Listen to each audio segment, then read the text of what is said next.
For today's video mga kaidol, so ipapakita ko po sa inyo mga kaidol kung paano ko magluto ng papaitan. No? So may own style to mga kaidol ha. So itong lutong papaitan ay Ilocano to mga kaidol. So ibang version dun sa kanila. So gumagaya tayo mga kaidol at gumawa tayo ng ating sariling version mga kaidol. So tuwalya lang po ang gamit natin at saka yung laman ng baka mga kaidol. Ito talagang mapalaban sa kainan nito mga kaidol. So ito po ang ating finished product. So tingnan po niyo si Buknoy mga kaidol. So mga kaidol, so ito na po yung ating papaitan mga kaidol. So nagluto po tayo ng papaitan para pampainit katawan mga kaidol dahil malamig ang panahon. So tikman natin mga kaidol kung panalo ba yung sabaw. Sarap. Okay, panalo mga kaidol yung ating sabaw na yan. So papaitan po tayo ngayon. So lutong Ilocano to mga kaidol. Tara mga kaidol, samahan nyo ako. So ipapakita ko po siya itong preparasyon mga kaidol. So pinakuluan muna natin. Yung unang kulo mga kaidol ay atin itong tinatapon para wala yung amoy mga kaidol. So pagkatapos mga kaidol, nakuluan na siya, tinanggal natin. At ito na po yung ating pangalawa. Diretso na po tayo. So nilagay po natin sa ating pressure cooker mga kaidol. Yung ating tuwalya, kasama yung laman mga kaidol. At linagyan po natin ng mga sangkap mga kaidol. So naglagay tayo ng sliced ginger at bay leaf mga kaidol kung whole peppercorn. So yan ang ating ipapakulo mga kaidol sa ating mga tuwalya mga kaidol. So ito na po, i-close natin siya. So i-pressure cooker natin mga kaidol until po siya maglambot mga kaidol. So mga isang oras lambot na to mga kaidol. Ito na, tapos na po mga kaidol, malambot na siya. Okay.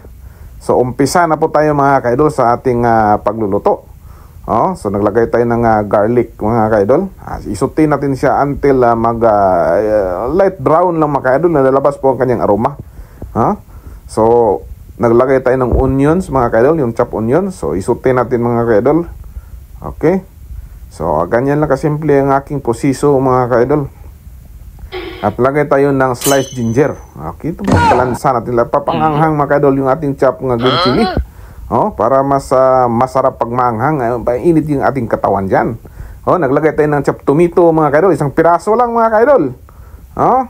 Okay, so imikos-mikos natin mga kaidol. So isutin natin until ilabas po ng katas ng tomato. So ito na po yung aking tuwalya mga kaidol. So ni-slice lang po natin ng strips mga kaidol. So malambot na po ito siya, pinapalambutan na natin. So yung tubig nito mga kaidol, hindi natin tinapon Isit aside muna natin mga kaidol until natin masuti, ibalik natin to mga kaidol. So okay na. At ito na po yung ating laman na sinama sa pagpalambot. Igayat natin ng konti para madali isubo mga kaidol. So ito na, ilagay na po natin. So imikos-mikos natin uli mga kaidol. Para masaya.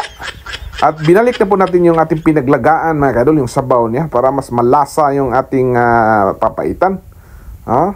So ito na po mga kaidol, naglagay tayo ng iodized salt, siyempre yung Ajinomoto, naglagay tayo ng seasoning powder, pang palasa mga kaidol, pang pasarap.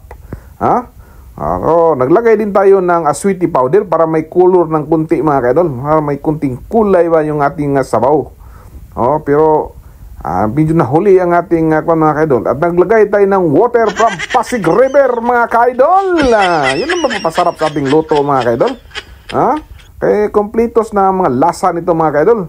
Ito ikulong-kulo na mga kaidol ang ating niluluto.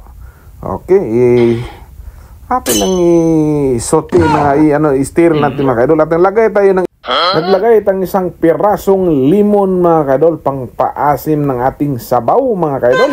Asim ng kunti mga kaidol. So isang piraso lang. Okay. So pagkatapos yung mga kaidol, siyempre naglagay tayo ng papaitan na powder. Papaitan powder din itong gamit kasi wala tayong talagang presko na papaitan. So hirap tayo makabili dito. So ito lang gamit natin yung powder. Panalo na to mga kaidol sa ating bakbakan sa kainan. Siyempre hindi to pang commercial mga kaidol, pang sa ating ulam lang to. So at least naglagay tayo ng spring onions pang dagdag sarap mga kaidol. So ito na mga ka-idol, nagpalaban natin sa kainan, mga amoy pa lang mga ka-idol, ulam na. Okay. So sana nagustuhan po nyo mga ka-idol ang ating niluluto po ngayon mga ka-idol. So simpleng pamaraan lang mga ka-idol sa ating pagluto. Sana po makuha po nyo kung gusto nyo gayahin mga ka-idol. So importante lang to mga ka-idol na may kasamang pagmamahal para lalong sumasarap ang ating luto. So ito na po, lagay na po natin siyang lagayan para ready na sa bakbakan mga ka-idol. So ito na, piplitings na po tayo. Pagkatapos ito mga ka-idol, ready for serving na mga ka-idol. So ito na. Sarap mga ka-idol. Usok na usok pa mga ka-idol. Sarap. Samahan niyo si Boknoy mga ka-idol sa inyong pag-tikim sa iyang luto mga ka-idol. Okay. So ito, papalaban talaga sa taob ang ng ating rice cooker mga ka-idol. Kung may bahaw na natira, nako, ubos ang lahat mga ka-idol. Ito na si Boknoy mga ka-idol. So ito na po yung ating papaitan mga ka-idol. So nagluto po tayo ng papaitan para pang painit ng katawan mga ka-idol dahil malamig ang panahon. So tikman natin mga ka-idol kung panalo ba yung sabaw. Sarap. Panalo mga ka-idol yung ating sabaw ngayon. So papaitan po tayo ngayon. So lutong Ilocano to mga ka-idol. So madali ang gawin na to mga ka-idol. Simpleng pamaraan lang mga ka-idol. Sundan na po yung aking video. Para gusto nyong gayahin, di madali lang.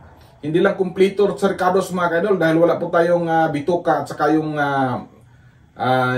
puso mga ka-idol. Pero ito lang, laman lang at saka yung tuwalya. Panalon mga ka-idol. Okay? So, maraming salamat sa inyong pagsuporta sa ating lalong mga video natin. Okay, thank you for watching. Bye-bye!